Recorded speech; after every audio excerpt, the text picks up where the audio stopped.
Hello students, last class में हमने हमारे एसिड्स को कम्प्लीटली जान लिया था और आज की क्लास में हम शुरू करेंगे हमारा नेक्स्ट टॉपिक, मतलब नेक्स्ट टाइप के सब्सटेंसेस, है ना। और ये जो नेक्स्ट टाइप के सब्सटेंसेस आपको पढ़ने हैं, समझ गए होंगे आप हम क्या पढ़ने जा रहे हैं। We are going to start with the base. हम किसकी शुरुआत करने जा रहे हैं? बेस की शुरुआत करने जा रहे हैं। Is it okay? तो चलिए बेसिस की शुरुआत करते हैं। बेसिस की शुरुआत में हमको कुछ बातें जाननी है कि आखिर बेसिस का टेस्ट कैसा होता है, कैसे दिखते हैं बेसिस। तो चलिए टेस्ट से शुरुआत करते हैं। तो whenever we are going to talk about the taste of bases, then bases are bitter in taste, कड़वे होते हैं। तो आई होप कि आप इन्हें टेस्ट नहीं करना चाहेंगे बिल्कुल भी, और करना भी नहीं है ना। ऐसा नहीं है कि बिटर है इसलिए नहीं करेंगे, हम इन्हें कर सकते भी नहीं हैं, क्योंकि इनका जो नेचर होता है वो कैसा नेचर होता है? करोसिव नेचर होता है।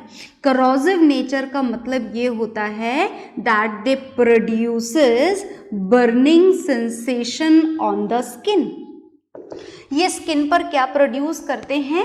बर्निंग सेंसेशन प्रोड्यूस करते हैं। ये कहाँ बर्निंग सेंसेशन प्रोड्यूस करते हैं? स्किन पे। मतलब आपने टेस्ट करा तो टंग पे भी बर्निंग सेंसेशन प्रोड्यूस होगा। Is it okay? तो चलिए आगे चलते हैं। जो तीसरी बात हमें बेसिस की जाननी है वो ये है कि अगर आप इसे टच करें, जैसे आपने for example as I did it in my student life, आप भी करिएगा अगर शायद आपको कभी मौका मिले तो when we are going to take the sodium hydroxide in our hand, sodium hydroxide छोटे छोटे पैलेट्स की फॉर्म में मिलता है लेबोरेटरी शॉप्स पर या आपकी केमिस्ट्री लेबोरेटरी में। तो when we took it in our hands, जब इसको हम हाथ में लेते हैं तो हाथ में लेने के बाद में हमें सोपी सा टच होता है ना, सोपी फीलिंग होती है इसकी। अच्छा, उसके बाद में if you are going to wash your hand, then also this soapy feeling is left for some time in your hand. ऐसा नहीं है कि हाथ धोते ही खत्म हो जाती है, it still remains in your hand. Is it okay? So this is sodium hydroxide. तो that means you can write down that it felt slippery to touch. आप स्लिपरी भी लिख सकते हैं, आप सोपी भी लिख सकते हैं। तो when we are going to touch them, then we feel something slippery. Is it okay? इस बात को आपको याद रखना है। तो बेसिस के बारे में जो छोटी मोटी बातें थी वो मैंने आपके सामने यहाँ पर लिख दी हैं।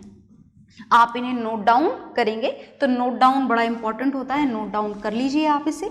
इसके बाद में हमें क्या जानना है? इसके बाद में बेसिस ही जानने हैं बस। तो चलिए बेसिस को ही हम जानते जाते हैं और बेसिस की डेफिनेशन जान लेते हैं। सबसे पहले डेफिनेशन तो हमने जानी ही नहीं, तो बेसिस की डेफिनेशन अगर आपसे कोई बोले लिखने के लिए तो आप क्या लिखेंगे? देखिएगा, बेसिस आर दोज सब्सटेंसेस, बहुत ध्यान से देखना, bases are those substances which gives और which produces, gives भी लिख सकते हैं, produces भी लिख सकते हैं, which produces hydroxide ion in their aqueous solution. Is it okay? मतलब आप भूलिएगा मत कि जैसे एसिड में, एसिडिक सोल्यूशन में एक्वस सोल्यूशन होना ज़रूरी था, पानी होना ज़रूरी था, exactly similarly bases are also going to show their basic behaviour only and only in the presence of water. Is it okay? क्यों? ऐसा क्यों? Because these are the substances which produces hydroxide ion in their aqueous solution. मतलब आप ये जो basis हैं ये aqueous solution में क्या प्रोड्यूस करते हैं? ये एक्वस सोल्यूशन में प्रोड्यूस करते हैं हाइड्रोक्साइड आयन। तो चलिए कुछ एग्जाम्पल हम यहाँ पर देख लेते हैं। देखिएगा, जैसे फर्स्ट एग्जाम्पल हमने लिखा NaOH, is it okay? NaOH में दो आयंस तो प्रेजेंट है already, one is sodium ion, another is hydro oxide ion, but these two ions are attracted with each other with a great force of attraction. They are not at all separated, and this is a base which shows its basic behavior only and only because of this hydroxide ion. Hydroxide ion तो पता है ना आपको, OH negative ion को क्या बोला जाता है? Hydro oxide ion. तो ये हाइड्रोक्साइड आयन के कारण अपना बिहेवियर शो कर रहा है, पर जब तक आपने इसे सॉलिड स्टेट में लिया हुआ है, ये दोनों आयंस एक दूसरे से फोर्स ऑफ अट्रैक्शन से बॉन्डेड है, मतलब सेपरेटेड ही नहीं है, फ्री ही नहीं है मूवमेंट के लिए। And if they are not at all free from each other, then how it is able to show its behaviour? Is it okay? मतलब सबसे पहला काम है हमारा सोडियम आयन और हाइड्रोक्साइड आयन को सेपरेट करना। Is it okay? और इनको सेपरेट करने के लिए हमें इसे किस में डिसॉल्व करना पड़ेगा?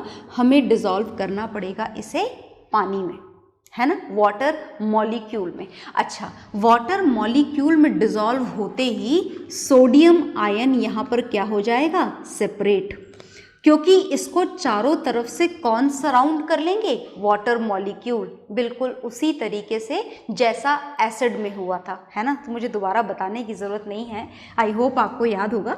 And similarly hydro oxide ion which is a negative ion that will also be surrounded by the water molecule. मतलब सोडियम के आयन को भी चारों तरफ से वाटर मॉलिक्यूल सराउंड कर लेगा और हाइड्रो ऑक्साइड आयन को भी चारों तरफ से वाटर मॉलिक्यूल सराउंड कर लेगा। Is it okay? और सोडियम भी चारों तरफ से पानी के मॉलिक्यूल से घिर चुका है, हाइड्रो ऑक्साइड भी चारों तरफ से वाटर मॉलिक्यूल से घिर चुका है। In this way you can say these two ions are now completely separated from each other, and the ion which we need is not sodium, we need this hydro oxide ion। हमें कौन सा ion चाहिए? Hydro oxide ion. So this hydro oxide ion is responsible to show the basic behaviour, और आपका solution कैसा हो जाएगा? Basic solution हो जाएगा। आ गई बात समझ में? तो पानी की ज़रूरत समझ में आ गई। पानी की ज़रूरत यहाँ पर भी क्या है? सोडियम और हाइड्रो ऑक्साइड आयन को सेपरेट करने के लिए। Is it okay? अच्छा, मैं इसका नाम आपको और बता दूँ यहाँ पर, सोडियम हाइड्रो ऑक्साइड, ये तो इसका स्टैंडर्ड नेम है ही सही, और इसका एक कमर्शियल नेम भी है। अगर ये कमर्शियल नेम कभी क्वेश्चन में लिखा हुआ आए तो आप देखकर कंफ्यूज मत हो जाइएगा। This is caustic soda। Is it okay? Next देखिएगा, next is KOH, potassium hydroxide, and its commercial name is caustic potash। क्या होता है इसका commercial name? लिख दिया गया है आपके सामने। Is it okay? And when again the same thing, when it is dissolved in water, then what would happen? ये बहुत ही बढ़िया strong base है, ऊपर वाला भी और नीचे वाला भी। आयंस तो इसमें प्रेजेंट हैं ही सही, पर पानी में मिलाते ही आयंस क्या हो जाएंगे? Separate, because the potassium ion will be surrounded with the water molecule as well as hydro oxide ion will also be surrounded by the water molecule, so these two ions will be separated from each other। एक और example मैं लिख देती हूँ आपके सामने। This is magnesium hydro oxide. ये नाम तो आप बहुत अच्छे से जानते हो इसका, मैग्नीशियम हाइड्रो ऑक्साइड, है ना। इसका एक नाम और सुनिएगा, this is also known as milk of magnesia. इसका एक नाम और है, और वो नाम मैंने आपके सामने लिख दिया है, milk of magnesia. Is it okay? And similarly, when it is dissolved in water, it also produces two ions, magnesium ion and hydro oxide ion. एक तो आपको मिल जाएगा magnesium ion Mg2+, which will be surrounded by the water molecule, and exactly similarly this hydro oxide will also be separated and as it is surrounded by the water molecule। So bases are only those substances which gives this type of hydroxide ion when they are dissolved in water। So note it down, all these separations। Is it okay?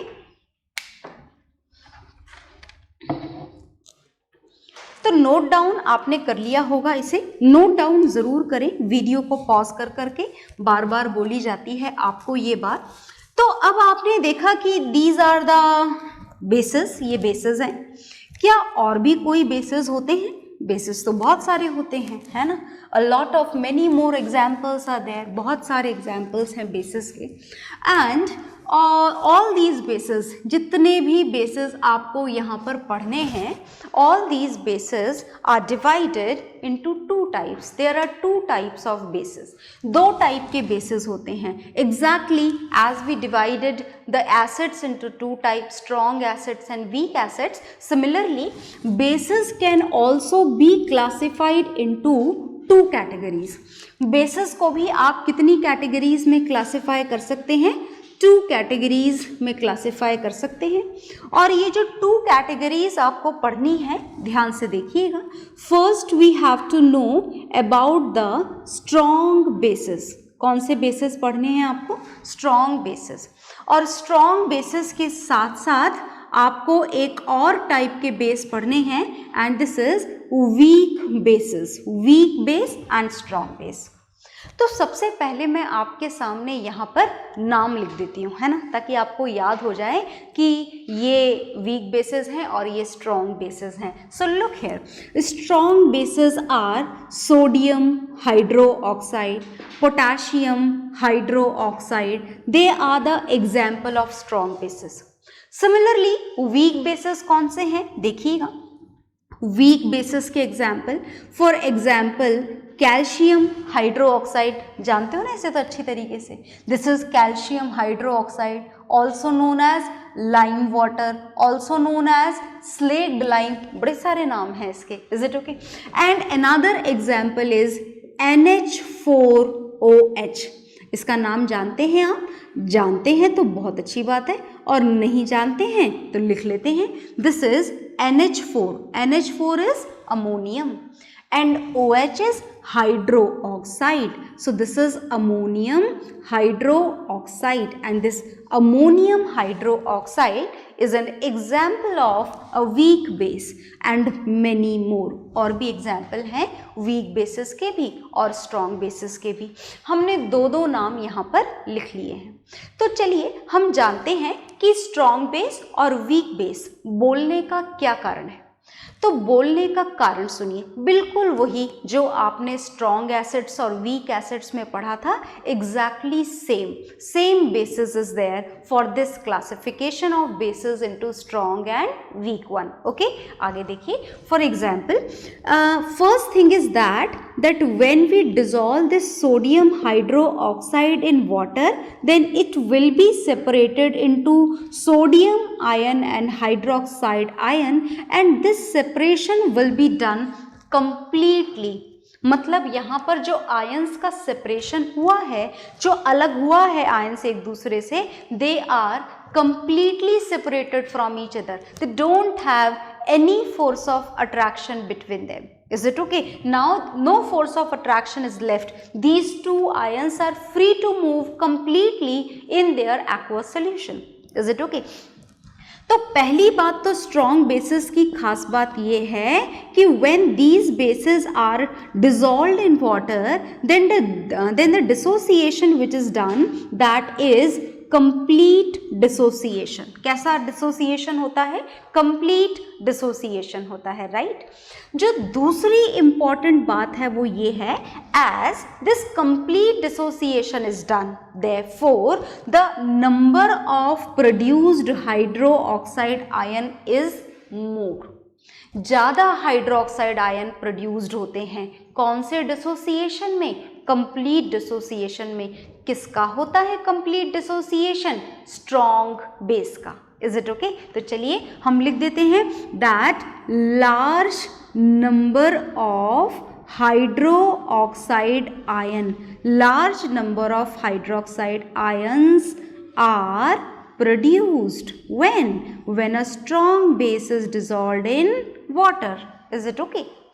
And now we want to know about the weak bases. तो weak bases के बारे में सुनिएगा ध्यान से, समझ गए होंगे अब तो आप कि वीक बेसिस जो, अच्छा बाद में लिखेंगे पॉइंट्स, पहले हम रिएक्शन लिख लेते हैं। For example when this NH4OH is dissolved in water, है ना, देन व्हाट वुड हैपन। ये बात तो हमें पता है कि आयंस डिसोसिएट हो जाएंगे अमोनियम हाइड्रोक्साइड के। This is ammonium ion and this is hydroxide ion. अच्छा, ये बात कोई एसिड और बेसिस पे ही एप्लीकेबल नहीं है।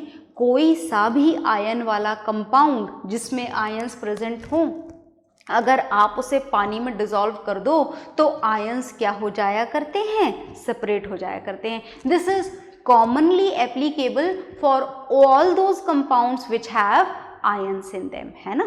तो ये जो अमोनियम हाइड्रोक्साइड है, when it is dissolved in water then ammonium ion will be separated in the aqueous solution. Exactly similarly hydroxide ion will also be present in the aqueous solution. पर सुनिएगा, यहाँ जो डिसोसिएशन हो रहा है, जो separation हो रहा है, ये कंप्लीट डिसोसिएशन नहीं होता। Even after the separation these two will be having the force of attraction between them, these two will not be completely free to move in the solution. Is it okay?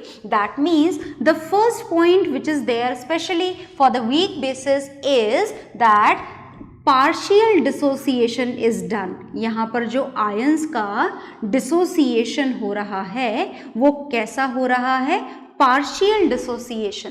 Partial का मतलब क्या होता है, incomplete dissociation. Is it okay? And when this incomplete dissociation is done, in that condition less number of hydroxide ions are present in the solution of weak bases.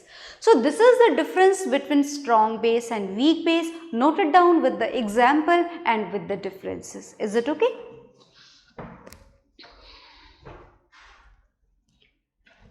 हाँ जी, तो आपने ये strong base और वीक बेस नोट डाउन कर लिया होगा। Note down करने के साथ साथ इनको याद भी करें, बहुत ज़रूरी है हर पढ़ी हुई बात को याद रखना। Is it okay? That is very very important, the most important thing is that only. Is it okay? चलिए तो आगे चलते हैं। और बेसिस के बारे में हम बहुत सारी बातें पहले ही जान चुके हैं।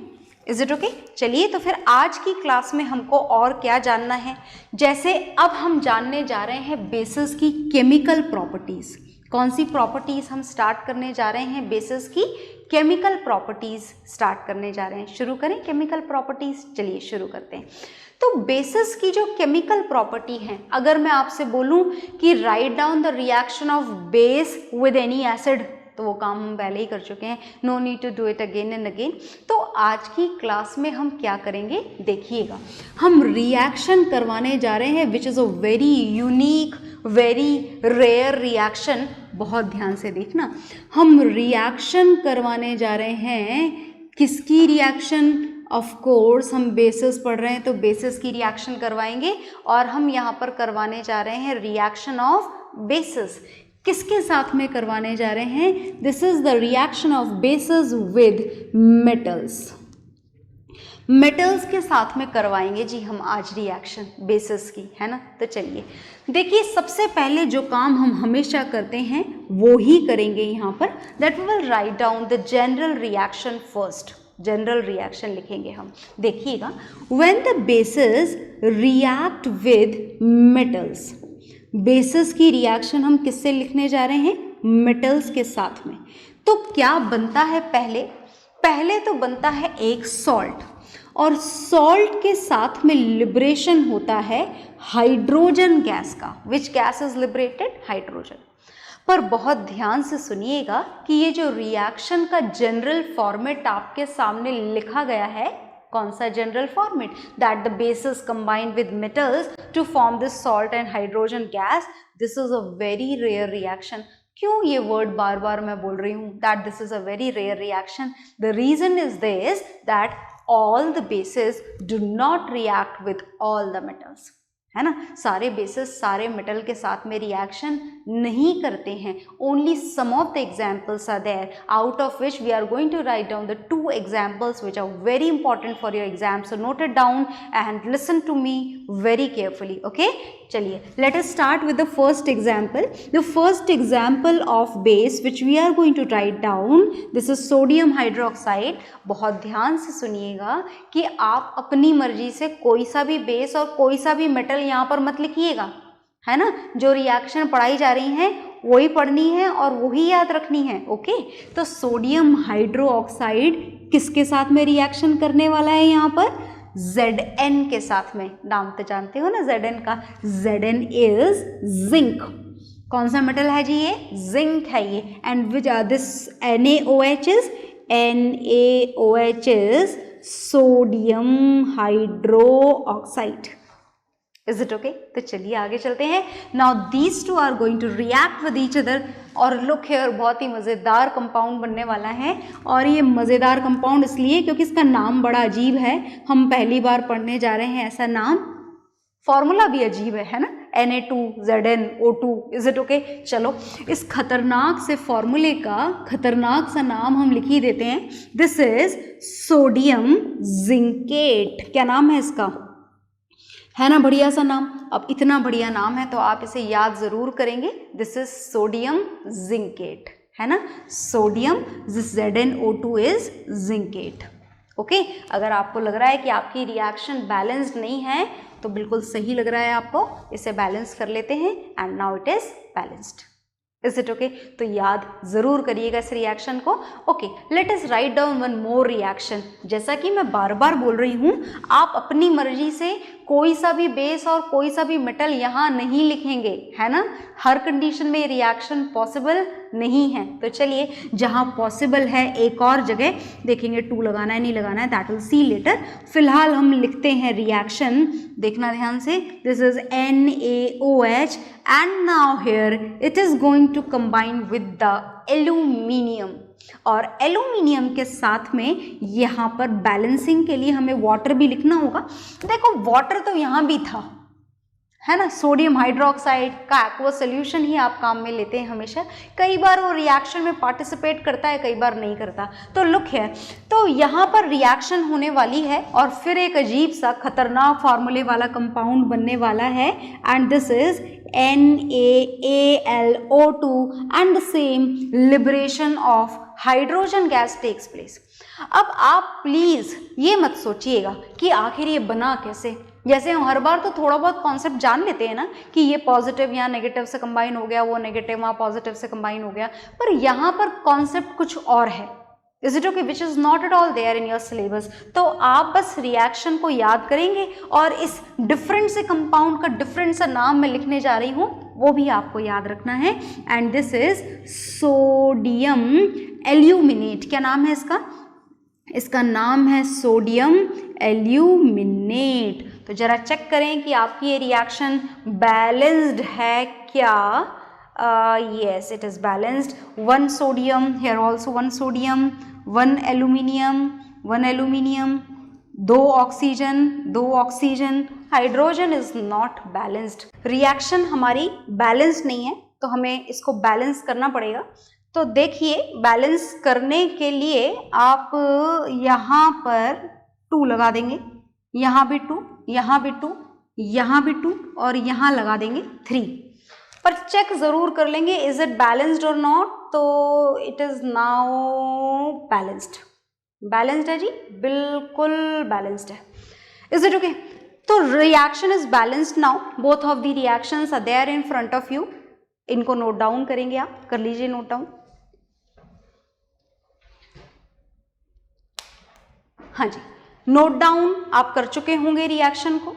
और नोट डाउन करने के बाद में हमारे जो बेसिस हैं इसके बारे में हमें जितनी इन्फॉर्मेशन गेन करनी थी हमने कर ली है. और नेक्स्ट क्लास में हम पढ़ेंगे new topic that will see in the next class. Okay, bye everyone.